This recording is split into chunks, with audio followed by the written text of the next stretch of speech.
All right, I'm gonna hit the recording button. Okay, thank you everyone for being here and being a part of Food Co-op Initiative's FCI Live series. This is our February 2022 series. We do this every kind of late winter and early fall. We'll be back in September. Tonight, we are here with Amaha Sellassie. He is doing a session with us called Co-ops as Catalyst for Community. Most of you probably know him actually as the board chair of Gem City Market, but actually he's here tonight in a different capacity. You may or may not know that Amaha actually studies community sociology and community dynamics. This is what he teaches at a college level. This is what he studies at an academic level. And so he's here really to share with us his lens kind of as it evolves. We're actually kind of going to be here in a new conversation with him about membership and ownership in co-ops and how we use that as a catalyst for community and thoughts all around that. I bring this up because I am going to ask that tonight we focus on what Amaha is here to present. I know we all love Gem City Market and would love an update, and we are going to do another session hopefully in the next month or two with Gem City about their project. But right now we're focused on this topic of co-ops as catalyst for community. All right, and just a couple quick things. Please do mute if you're not speaking. There may be a point which Amaha says, hey, if you have a question, just go ahead and unmute. That's great. But other than that, please do mute as we are recording and it affects the sound quality. Everyone asks, yes, all these videos are being recorded. All the videos will be posted to the Food Co-op Initiative YouTube channel on Monday, February 28th. I will post that to social media. I will also try and email you all, but it might go to your promotions folder again about this, but they will be available. Please do use the chat function. Put in your questions, your comments. Usually, if you've been to too many FCI lives, you know the chat is often very lively. Feel free to utilize it that way. I'm going to be scanning the chat and passing questions on to Amaha as he works through the session, but also sometimes you guys all throw in just your comments, your thoughts. Oh, I know where the link is to that thing that Amaha just mentioned. Feel free to use the chat that way. Cool. All right, this is the wrong slide. And just want to real quick say there is more coming up in the series next week. We hope you will join us. I will, at the end of the session, throw in the chat a link to where you can register for all these additional sessions next week. Next week is the second and final week of this series, and there's a whole bunch of really powerful conversations coming up on board GM transition, the new normal, which I'm really excited about, with two very successful existing startup food co-op GMs who just opened startup food co-ops in the last year, talking about how COVID has permanently changed some things, what you need to know, and what might affect your startup when you guys open. And then we have one that was suggested by you all called, what do project managers actually do anyway? That term gets thrown around a lot of different ways. What are we referring to? What kind of project manager we need? We're going to have two experienced, successful startup food co-op project managers who will be here with us. All right, so with that, I am all done, and I am going to hand the floor over to the ever brilliant Amaha Sellassie to lead this conversation. Well, greetings, everybody. Not sure about the ever brilliant, but yes, I'm thankful to be here, and kind of like JQ alluded to, like I don't like the stage on the stage. I kind of like the guide on the side, so I kind of just want to have a facilitated conversation. And we were talking, and kind of how we got to we talk a lot about different things, and about like communities and members and owners and co-ops. And I'm in the process of working on my PhD, and so I just been kind of thinking through some things and doing some research and playing around a little bit. And so it was like, how we could just have kind of a conversation to really look at, like, I kind of want to take a step back and look at why we have co-ops, like beyond, creating the access for food, right? Like what kind of role and purpose can, co-ops play in the community, you know what I mean? And like, how can they be a catalyst for community development, right? And to do that, I want us to, I want to look at what is the prevailing idea?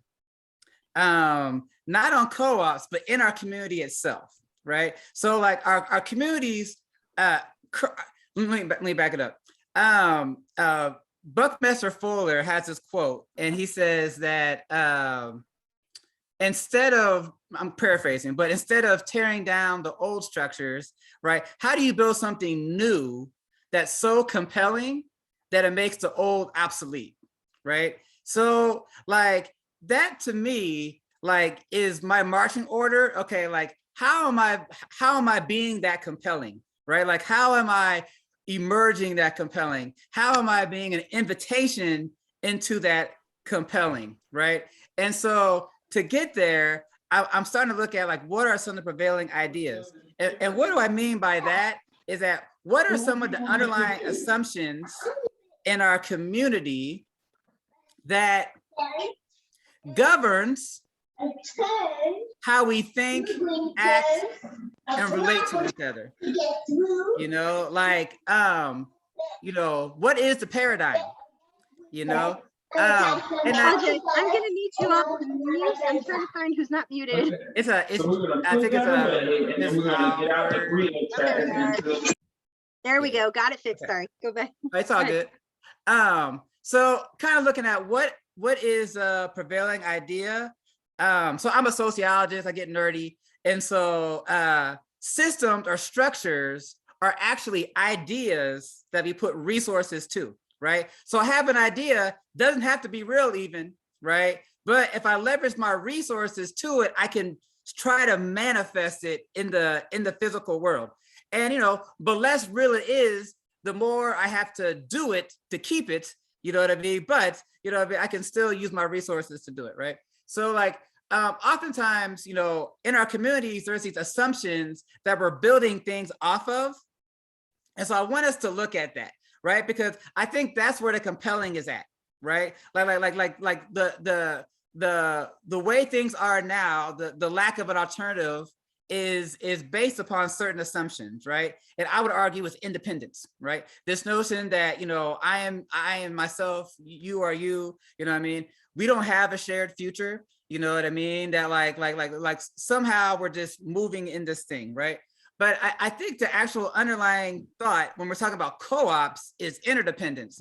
And I don't think it's just for co-ops, but I actually think it's for community itself, right? That like King will call it a single garment of destiny, you know what I mean? That what affects one impacts the other, or in African philosophy, they will call it Ubuntu, right? And so part of it is, how do we see that we have a shared future, right? And then it's like, okay, so now that we see that we have this, how are we intentionally emerging in it, or how are we intentionally living into this shared future it's inescapable, like Kim will call it inescapable network of mutuality, right? It's like the thing is there regardless if we want it or not. It's beyond our ideas actually. It's just the way the universe is structured, right? So I wanted to start there because like I want us to really look at so I have a friend that is a leading scholar in conflict transformation.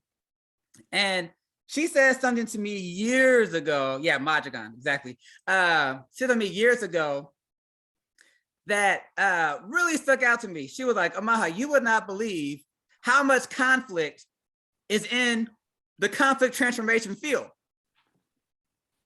And that really just struck me. I'm like, you would think if anybody it's going to be good, it's going to be the conflict transformation field. But then that just showed me, see, we can teach about things, we can talk about things and not be pressing to live in and to be and to manifest these things, not being the invitation, you know what I mean? Including myself, you know what I mean? I'm 100% guilty, right? But it's pursuing the praxis, right? The pursuing the being is that how we actually live into these things, manifest these things. We show that another world is possible, right? That is more compelling than the world we have now, right? So when we throw the world's co-ops around, but we don't talk about like what is a co-op? how do we interact with each other as a co-op? How do we see each other as a co-op? Then we're kind of like saying one thing and doing another. So it's like tinkling brass, right? Like people, it's an unclear sound. So they don't know how to move, how to act, how to respond. You know what I mean? It's not compelling. You know what I mean? And that's why, you know, to a certain extent, I don't even like to use the word community as much anymore, because I think community has all these things connected to it. Like we already think we can imagine what a community is. We know what a community is, right? And so, you know, I know that language is the key to transformation. So I've been moving more to village, you know what I mean? Only because a village, like what does it mean to be a village? Like how do people act in a village? It's just a change. It's just to strike a new thing of like, oh, hey, how do I orient myself in a village, you know? Not saying it has to be called a village, but just I want us to change how we think and orient ourselves amongst each other. And so when I'm looking at the prevailing thought and the idea, there's three things that is kind of been bubbling with me lately. The first one, and I have them like a triangle, but I'm gonna say like the root one first, and then I'm gonna go 1 degree lower and 1 degree above, right? So interdependence, which I said before, I think is like the foundation, right? You know, Einstein declares it. You know what I mean? Like you know, the notion of of an interconnected reality is pretty well solid scientifically. You know, like we breathe in the air the trees need, and vice versa, you know what I mean? And we're all inhabitants of one planet, you know what I mean? So how we live together, because we can no longer live apart, you know what I mean? All of these things, right? So then, like, if interdependence is what it is, then like there's some assumptions that have to come with that, right? Like we can't be interdependent and not have a shared future, you know? We can't be interdependent and not have to have cooperation, right? Because cooperation like is like the step of realizing our interdependence. You know what I mean? And so like once we see that that our future is shared, and what affects you affects me and vice versa, then it leads to this notion of like, oh, we need to learn how to work together. We need to learn how to collaborate together. We need to learn how to have trust, right? We need to learn how to be relational instead of transactional, right? Like all of these things kind of come once we have like a solid foundation that like interdependence is like a lived reality. You know what I mean? It's a reality even if we're not living into it. You know what I mean?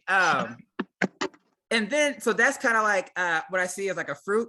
But then underneath it would be love, right? Because love is like the foundation, like King would call agape love as community. You know, like what is the thing that like roots everything else? You know, like what is some of this prevailing idea, right? Of like what are the things that we're aspiring to? You know, so love is bringing friendship and all of these things, and so it's like love then enables cooperation. You know what I mean? And it brings in this notion of trust and how we're building these deeper relationships amongst each other, right? And so I'm bringing all this for like background thought, right? Because I'm a big fan of The Matrix, you know? And when the newest Matrix came out, I don't know if anybody saw it, right?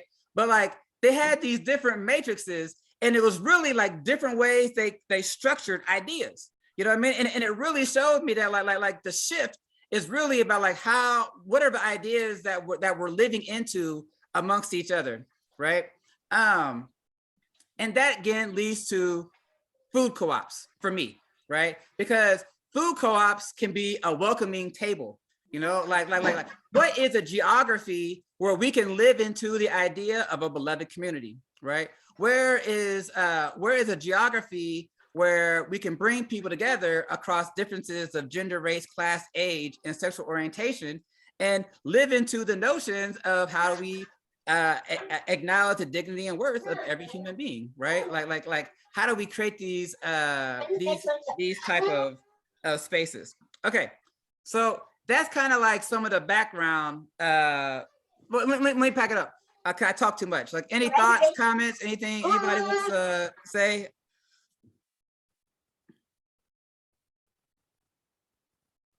All right. I think your chat is full of lots of people agreeing and loving what you're bringing forth, but I don't know if anyone anyone has any comments or thoughts. Okay, cool. We'll get that. I appreciate that. So that's kind of like the background. Okay. So to me, then it's like, when we're emerging co-ops, how do we use that as an opportunity to be a catalyst of community? And part of what I'm saying, but and I love Denise's call the cultivate part, right? So like, how are we cultivating this thing? Like, how are we tilling this field? You know what I mean? Like cultivating this ground, right? Because to me, I think the key is participation, right? Because as the community is participating in building its shared future, it's emerging its collective hope. And I think that's the key piece, right? Because participation brings co-creation, right? And that's what brings the hope, because the hope is that I have the power to change my lived environment, right? So as I'm co-creating together, that opens up the space, right, to emerge more of a shared vision. And sometimes what I see is that sometimes communities, especially communities that have been underdeveloped, sometimes, you know, not only have we been overpromised and underdelivered, but we can be like recipients, you know, instead of co-strategists, right? And I think that's the key piece, right? Like how do we shift how we see as a community? I'll give an example that happened today. So I was in a meeting, I spoke a lot today, it's kind of a crazy day. So I spoke at a Black leadership retreat this afternoon. And in there, you know, we were playing with the idea of how they could take on a project at the Gym City Market, right? And they're throwing ideas of, you know, we could create some kind of event in April for, it's like they have like a big like alumni network. Like we could create some kind of event and build ways to strategize and create volunteers, you know. But like while I was sitting there, I was like, see, like this room is seeing themselves as like co-strategists, right? Because I think the key is, you know, we call them owners, but like, are they actually leaders? You know, like how are they leading the organization? And how are we transitioning people from when they first come and, you know, they're just getting connected to the co-op, or if we don't have the physical building yet, they're connected to the idea. And then how do we put them on a pathway that, like, as they show more and more interest, we transition more into leadership development, right? Because like being a monetary owner shouldn't be at the end goal.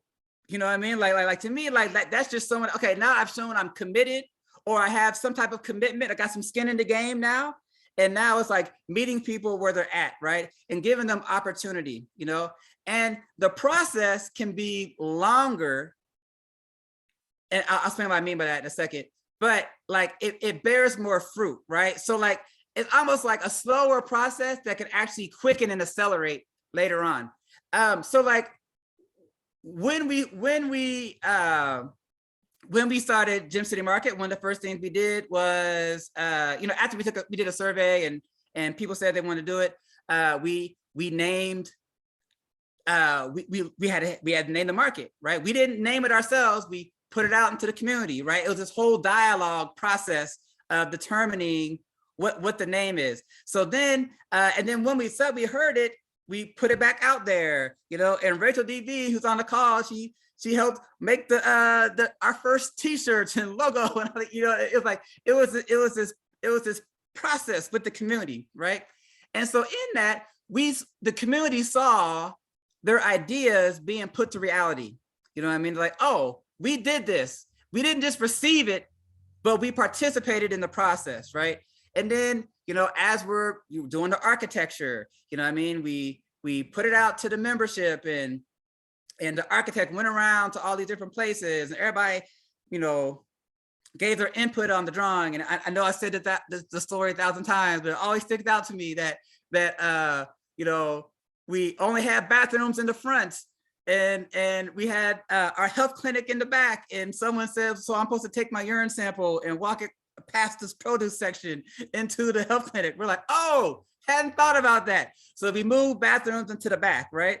And so it's these little things that like when I look at the market now, I see everybody's individual decisions. Like I see, like, oh, I know who made that decision. I know who made that decision, right? But that whole process is how we generate collective hope, right? Because it's like the participation leads to this sense of like ownership or this sense of leadership that like, yes, I made a decision. I see my decisions being implemented, and it brings this sense of shared identity, right? And so it's like how we're increasing our participation or really creating co-strategies and leadership development inside of it. And then, you know, this reminds me of something like I was talking to JQ a couple weeks ago, and we were talking about customer service, right? And like how do we frame? So if the goal of the co-op on some level, right, is to be a catalyst for community, how are the workers oriented towards that aim, right? How are they creating more belonging? You know what I mean? And like so instead of just like seeing it as like customer service normally, but like how are they like frontline community invitation people? You know what I mean? Like how are they inviting people into a deeper sense of community, a deeper sense of belonging, right? Like this is my market, right? That I'm spending my money here, I'm shopping here because this is how I'm living into my ideals of something that we want to see beyond the market. How the market is like a piece and a larger part of community transformation. You know what I mean? And I know I should have probably prefaced this in the beginning that counting on the context, the community that the co-op's being built in, there's some different parts to it, right? So like in communities that have been underdeveloped, you know, co-ops are seen as like liberation. Co-ops are seen as like survival. So it's a different type of emphasis than co-ops that are emerging for other reasons, right? But when co-ops are emerging as like a part of a larger strategy, but I think any co-op though, for real, still can have an impact on the community, right? Because we can be that compelling idea, you know what I mean? Of like how we're increasing engagement and how we're doing community self-determination, right? Like, you know, there's personal self-determination, and then there's a way that we can be a catalyst or a platform for community self-determination. Or what I've really been seeing lately, community self-confidence, right? Like, you know, if we're using an asset-based community development lens, meaning that we have all these gifts and talents in the community, and how do we leverage those gifts and talents that we already have, not, you know, waiting for somebody on the outside, but we have them in the community. How do we build the relationships to unlock these gifts that we're co-creating opportunity, right? Because I used to think that like, you know, like when we started our market, we had, you know, we studied opportunity maps, and it was this thing of like how the structures enable opportunity or not able opportunity meaning conditions favorable for the attainment of a goal. But now I'm realizing as we bring the gifts and talents of the community together, we actually are creating our own opportunity, right? And that's the key, like cause that's power, right? Like when we are co-creating our own opportunities, it's like, oh, we don't gotta rely upon other people. Like we're building it ourselves, right? And so it's the next type of space that can be created, you know? And so to me, it's like, how do we emerge the shared vision together of where the community is trying to go? And then how is the market seen as a piece in that puzzle? You know, it's not the end goal, but it can be a catalyst of it, right? It can be a place to gather, to have conversations about it. Even, you know, when you're shopping and you're running into your neighbors and everybody, you know, it's like, how do we got a place for our tribe? Like right now, I'm trying to find where my people at. You know what I mean? Like if it's the anti-racist network, if it's all these different networks, like where's my tribe at, right? And where does my tribe shop? Where do we congregate? Where do we build these deeper relationships at, right? Where are we exercising food options and health options that align with the goals that we're trying to achieve, and all of these things, right? And so it's like we talk about being not just a market, but a movement, but like how we situate these things. So any thoughts, ideas? Because I'm talking way too much. Anyone out there if you want to unmute, if you prefer that to typing, thoughts, things that this hearing this so far has really brought to mind? Hi. Sure. Someone had their hand up before me. Oh, okay. Sorry, I changed my view here, but go ahead. I'm going to find that hand in a second. Hi. Yeah. I didn't do the little hand up thing. Sorry. That's okay. I just stuck my hand in front of my camera like Ron did. Amaha, I just want to say, first of all, I'm always inspired hearing you speak. I mean, because you really, it's like you reignite that spark of why I got involved in the first place. And I put in the chat, it's like making participation part of the ask instead of just becoming an owner. And that is so, yeah, I feel like we really, really need to focus on that in our particular co-op. And Christy's here too. She's our new board member. So, and she's been fantastic.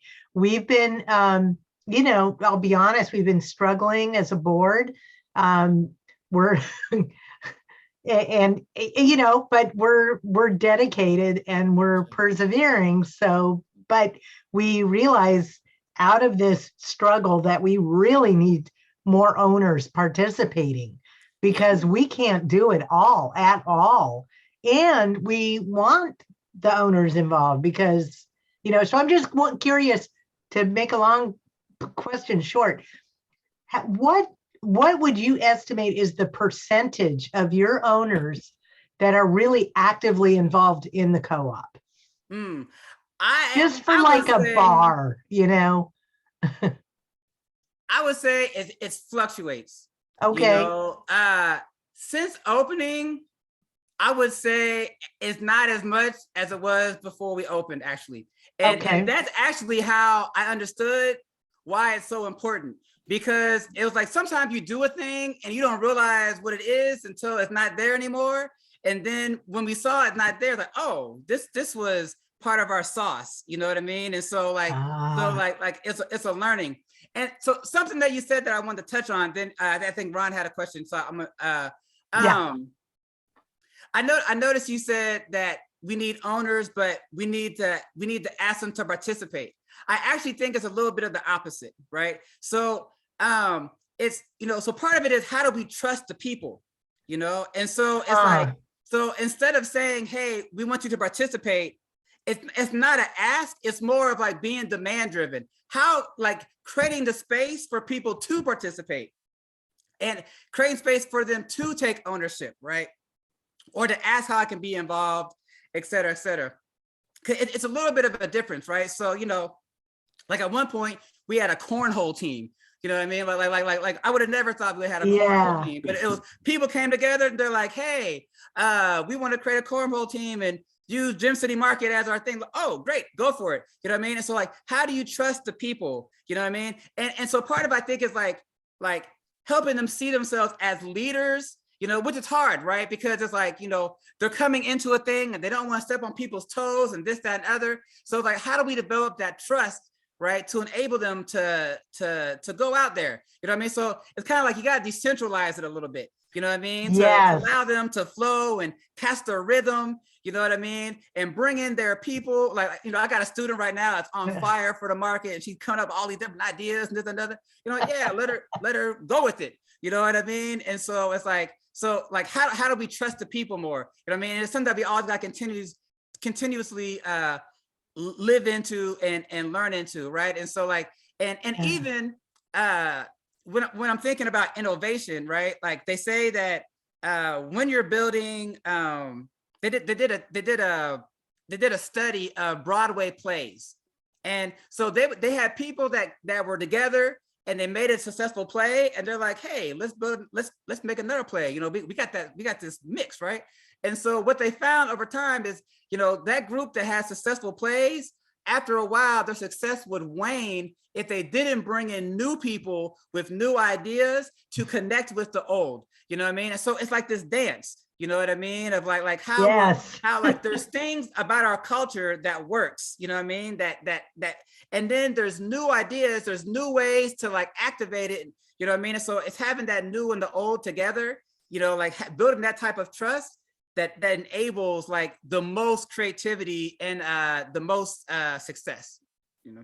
Awesome. Thank you so much. Thank you. Yeah, I appreciate the question and comment. We've got Ron's question, and then we're going to move to Ali, who's in the chat, who has a great question. Okay, Let's cool. go with Ron. Okay. Yeah. Thanks. Amaha, I'm going to, sometimes when I attend the professional development presentations, I make slides if I, of my thoughts, for my colleagues. And Okay. I think for this one, I'm going to do yours in terms of some beat in the background and phrase your words like Okay. love, independence, interdependence, belonging. Yes, love it. Yeah, please send it to me when you make it. I love to see If I can pull it together, yeah, I will. Cool. Thank you. What Janine was talking about, and what you were talking about leading up, it would be, I've heard of a foundation that's managed by its grantees. Yes. Called the Yeah, Edge yeah, Fund like in the UK. participatory budgeting type of thing. Yeah. Yeah, but what I'd love to see is an experiment. Some funders saying, okay, community, here you are. This is your budget. Mm. Make something happen. What do you need? What's the demand? Pull it together. Figure out who's going to do it. And maybe there has to be, internal match, to really get people's feeling into it. Right. And there's movement to do that. If you know Voulet, the guy out in West Pacific Northwest, VULE is his last name. Okay. He's really on the cutting edge of community development, with respect to philanthropy. His blog is nonprofitaf.com. Yeah, but he's really looking for new ways for the funding to have that trust. Right. I think, right. that's just huge. So. Yeah, and like there is a move in funding circle. It's been going on for like 5 or 6 years now, but it really is starting to materialize more of like the funding model that they have don't work, right? And when funders prescribe everything into a community, it doesn't work. So I'm a participatory researcher, and so my professor gives the story of she was trying to.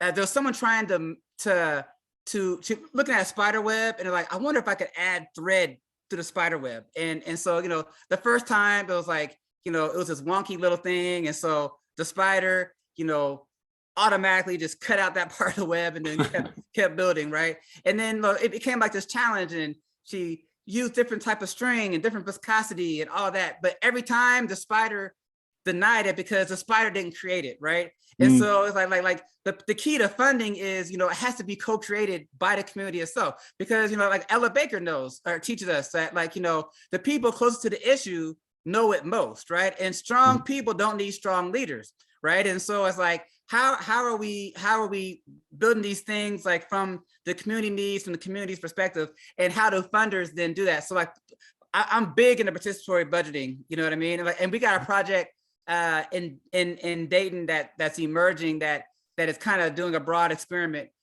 with that. So I'm curious to see like how it comes out in a couple of years. So yeah, thank you for that. I'm gonna look up Voulet and that website. Yeah, thank you very much. Yeah, thanks. All right, we got Ali, do you want to unmute or you want me to read this? I'll give you a second here if you want to read it. No, you're good me doing it? Okay. His question was, he said, what challenges, if any, did Gem City face in putting this culture shift, this vision into place, and it's jumping up now because lots of people are commenting. Was it an easy push? If it was easy, how do you identify the reasons that it kind of, that it worked, that it flowed? So how well did this vision of this culture shift of people really being at the center of it flow for you guys? Was it hard? Was it easy? And what do you attribute that to? I would say it's a work in progress, and it comes by allowing people to make decisions. Like if people are always just receiving decisions from others, then it doesn't allow this space to emerge, right? And so part of it is it was a slow process at first because it's new, but over time people started gathering more ideas, and it's nothing like when you start to really believe that you can be and then it's all of a sudden the floodgates open of innovation and ideas, right? And so how do you kind of cultivate that space? You know what I mean? And it takes time, and it takes walking together. And that's what I was saying earlier. We probably could have built it quicker if we just pulled a small group together and was like, okay, we're going to just do it. But we walked with the community, which was a longer process. But in the end, when it opened, we have a community that believes that change is possible, that they can actually be a part of it. And it sparked, a whole bunch of other ideas, beyond the market has come from people saying that, oh yeah, we could actually do this thing. You know what I mean? So I would say that it takes time, and I think it's really building a culture of trust and of listening. We did a thing, we did listening campaigns, right? Where we, if you talked, 10 minutes, 15 minutes, that was considered a win, because we really wanted to hear what people were experiencing in the community, what their needs and wants were, what was their aspirations. It wasn't about hey, here's the market, like a voting campaign. You know what I mean? And so a lot of it is changing the paradigm of how we do some things, right? And it takes time to develop into. But I think part of participation, the underlying key is really listening. You know what I mean? Having active listening. So yeah, it's a great question, Ali. I see. Is that Barbara? I'm gonna let you do it, Jackie, because you That's okay. Yeah, some of the questions here I think are not really necessarily for you. Someone's talking about wanting certain social media, we're getting social media messages about why to join the co-op and why a co-op that relate to what you're saying. I gave some feedback on that. Something else was about how do you keep them coming back? We hear we just forgot about the store. It's kind of outside this conversation. It's how do you keep people coming back to your retail store? Although Amaha, if that triggers any thoughts about what you guys are looking at the co-op about now that it's open, and how to get people coming back to the project and feeling engaged in it, then I'll open the floor to that. Although I'm not sure that's exactly what Isabel meant, but yeah, well, I would say I think it's keeping people in the space of being a co-strategist, right? And learning what ownership is and how we own something together, and not just in name, but how we're actually owning it and working together in it. And really what I'm finding the key is the workers. It's like the workers are an untapped resource that the more that they are educated in co-ops and understand co-ops and can be this invitation, you know what I mean? Cause they're the front line, you know what I mean? So we have 24 employees, right? So how they can be touching different people in different ways and moving this thing, right? And so I think how to keep their participation going, listening, evolving, growing, you make the road by walking it, right? So yeah, I think that's part of the key. I do want to mention, I think what you said there's really key. I just want to point out that of every startup food co-op that has asked me to come in and speak to their staff within 6 months of opening, and I haven't done that at Gem City, every single time my presentation on what co-ops are, why they matter, what your ends are, what you're doing for the community has blown their minds. The staff was never brought into the conversation about what we're here to build. Yeah. And I love what Amaha's pointing to, which is Gem City's moving towards let's center the staff in the movement, because they're the ones there interacting with the community for us on our behalf every day. And you gave some beautiful examples that have happened recently at your store of them starting to see themselves as pieces of the community who just have a certain role, but people come in and they're like, hey, fellow community member, let me help you with that. Let me fix that, because that's part of what being a co-op is. Yeah. I I can want to share one I just want example. to say Rachel, Okay. and then Barbara in the stack. Okay. Go ahead. Yeah. Go ahead, Amaha. Well, okay. I'll give 1 or 2 examples. So one of our cashiers, so we had that big snowstorm like 2 weeks ago, and someone's car got stuck in the snow, and the cashier heard about it, asked somebody, you know, if there's enough coverage on the floor for him to go help them. They said yes. He went, got their car shoveled out. She wanted to give him some kind of monetary compensation. He's like, no, like, you know, this is all for community, this, that, and other. Then she went online and wrote this glowing thing telling the community about like her experience and the way we made her feel and all these things, you know? And so like, that was that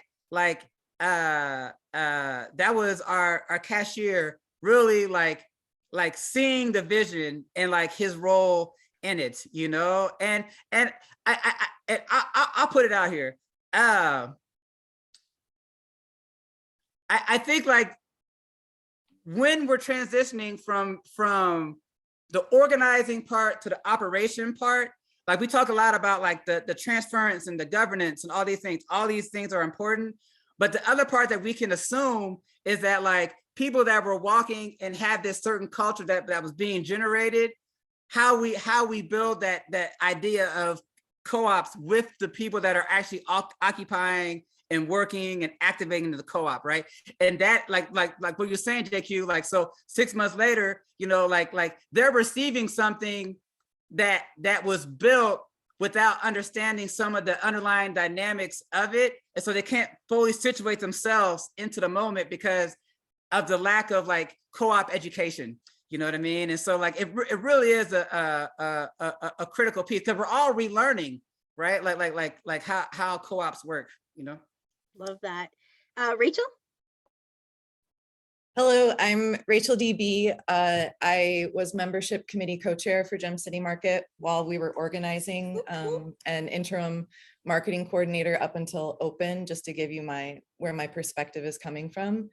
And so when I was hearing about making participation part of the ask, and then the response about listening and creating the space for people to see themselves, I just wanted to give an example of an actual tangible task, a thing you can do that you would know would get you closer to this, which is to start small and start calling your member owners. Not for anything. If you've got something coming up, it's amazing to communicate you've got something coming up, but it really is, you know, how's it going? How are you doing? What's up? And through those conversations of like asking questions you actually care about the answer to, these things will come up of interests, of skills, of desires and dreams for the community. And I am on pins and needles for the recordings of the rest of the FCI lives coming out, because I missed JQ's, don't remember the title. It's not volunteers. You don't need volunteers. You need organizers. So it's not, when you're organizing, you don't actually need the bodies to show up, because you don't have the right size spots for them to step into. What you need are the people that can think in systems and see the spaces and see the people and connect those skills and those desires with the spots that people can step into. So I wanted Rachel to put that doesn't out need there. to see my session. Rachel should have led that session. And so just like an actual thing you can do is phone banking, is calling your member owners, but start small, start at the capacity you have. If you only have 2 people and you can call 5 people a week, just start with that. And then you'll get people saying, you will, just by making that phone call, how's it going? People will say, I want to help you call people. When are you doing this next? So that's how you create that space. Systems help. There's an Airtable. Maybe I'll connect with JQ and send her the folder of some templates and things from when Gem City Market. And there were some people on this call that helped us in our phone banking. Yeah. So Yes. there's opportunity for experiential learning and peer support within our throughout our co-op ecosystem. Yeah. I don't think we need Rachel's spreadsheet. I think we need Rachel to do a session. Hands raised. Yes. Yeah. Yeah, 'cause that's what. Yeah, that's what I was gonna say. That she's being modest. Like Rachel is a rock star that like made a phone banking system that was absolutely amazing, right? And so, yeah, that's a great example. I have one other small piece when we're talking about community participation and participatory design and all of these things. If you are going to ask your member owners or anyone for feedback, before you do that, know what are you going to do with what they're going to give you? Yep. What decision is that informing? And how are you going to use that to solidify in the values of your co-op to make a decision? And then communicate back how you use that feedback and that input to make the decision. Right. Yeah, you gotta close the loop. You know what I mean? I'm glad you mentioned that, because that is a crucial piece. You know what I mean? 'Cause it's extractive if you don't do that. You know, like instead of being generative. You know, because really you want to create a learning community.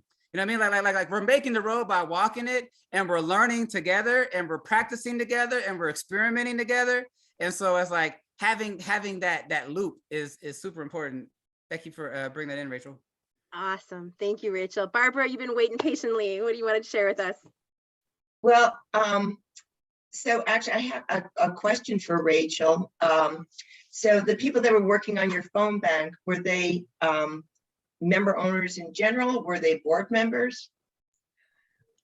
We had much more participation from member owners, from people that were curious about joining, from we actually the largest category of categorization was actually fellow co-op organizers that we had. I think 18 from 9 different co-ops join us, but oh wow, yeah, we had over 3 dozen people, member owners, just people who are interested, other co-op organizers, and occasionally a board member would occasionally a board member. I love it. Because I mean, it is something that I've tried to get going a couple of different times here, but always focusing and asking board members to do it when the board members are already so busy with everything else. So it's a good idea to expand it beyond them. And like you say, it's not so much, I mean, they should have basic information about where we're at in our development if those questions come up, but it's more of just touching base from one person to another. I thought of something that might help. And actually at the beginning of our phone bank, when I was developing the system, we had I was working with 2 volunteers, both retired. One retired from RTA, which is our local transportation. And they made the majority of the calls. Kareen, who is now one of our community elected board members, Kareen was the single person who made the most calls. And you know, it doesn't have to be a board member. It's someone who is retired and wants that social interaction, loves talking to people, was in a social job like a transportation, you know, a driver or something like that. Those are great people. So we've actually done 2 different listening campaigns. And what's really fascinating about it, when we've recruited volunteers to work on that, I mean, they had a script to work from, but with a lot of flexibility within that. They felt like they got so much reward out of it and just connecting with those other people. And so it's a really good reminder to continue to do that. Getting back to the larger question of participation, I mean, I fully embrace this concept that you're talking about. And yet there's so many moving parts, and the board is just focused on getting their work done. When you invite outsiders to participate and they bring these new ideas, it just could escalate, and the confusion and the diluting of effort to get away from your primary goal of opening your store. How do you balance that? Yeah, I think that's it's a great question, and I think it can be like a both and, because like I think part of, to me, it's like how you're building a community and a culture, and then situating the market in it as like a nexus or a part of the epicenter, right? And so like when people are coming with different ideas, they may not all be directly about the market itself, but how to like allow them to build out but coming back in, like if that makes any sense, right? Because I think you need to keep people that are activated, engaged, and involved, and see themselves like coming from the market, or coming from like this this nucleus or base, and also just driving forward while you're at it. So so to me, like, you wouldn't want all. I think it's good to have board members hearing from the community, because and hearing the feedback, because that helps inform the vision. But at the same time, like I'm a believer myself in decentralizing power, and like how do we, like, I don't believe in empowering people. I believe more in like helping people see their gifts and talents and operate and activate from that space, right? So it's I think it's a dance for sure. We talk about like people coming in with and can dilute it, but like if there's energy towards creating something that is like complementary to the market, it's like I don't see that as like I think I see that as a win too, right? Because it's all like how we're building this momentum or a movement, right, towards something else. And something else that you made me think about, Barbara, and I know I saw a couple questions in the chat, is I think we also got to look at in this moment, right, that we got Amazon and we got all these ways that people are getting food, right, that are apart from a market, like coming to. So like what does the market offer, right? And I think a lot of it is people are missing this sense of community. You know what I mean? Like they want connection. You know what I mean? And so like how are we creating that space for them to have it? Where Kroger's, you can get your food there, but you're not building the connection. You know what I mean? And so it's like how are we building this model to meet some of these needs that people are having? You know what I mean? For the deeper connection. I'm gonna give us one last question because we're gonna run out of time, but Ali has another killer question. So I wanted to know if you guys have any thoughts on it. He said, with recent immigrant populations in mind, how have you seen this holistic approach translate over to other languages, cultures? What did your team have to do to adapt? And what were the shortcomings in the process in trying to bring in those, who might be from a different culture, different languages, so forth? Did you guys run into that? Yeah. So I think the different languages and cultures is part of how to build a beloved community.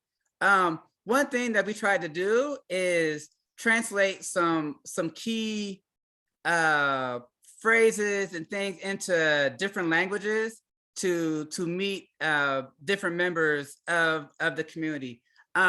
We ran into capacity issues, so we was partnering with another organization to help do this work, and it didn't fully pan out the way that we were hoping to, as far as like we were hoping to go into different various cultures within the community and in their own language to hear, what type of foods would they want to see in the market, and speaking in their language.